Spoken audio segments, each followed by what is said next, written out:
Планот за развој кој што го спомна премиерот е план да бидеме дел од политиките на ЕУ пред да станеме членка. Тој план значи повеќе пари за повеќе реформи и тој план значи побрза либерализација и побрз пристап до европските пазари. Ако сега користиме 1 милиарда евра преку ИПА проектите за 15 години, кога ќе бидеме држава членка на Европската Унија, ќе користиме од структурните и кохезивните фондови 1 милиарда годишно. Тоа е огромна разлика.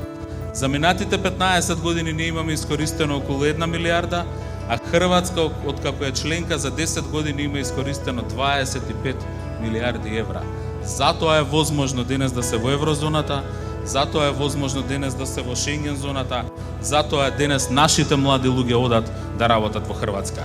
Да ги задржиме нашите млади луѓе тука, да им ги отвориме овие можности дома, да го создадеме нашето економско чудо на Северна Македонија тука преку Европската Унија.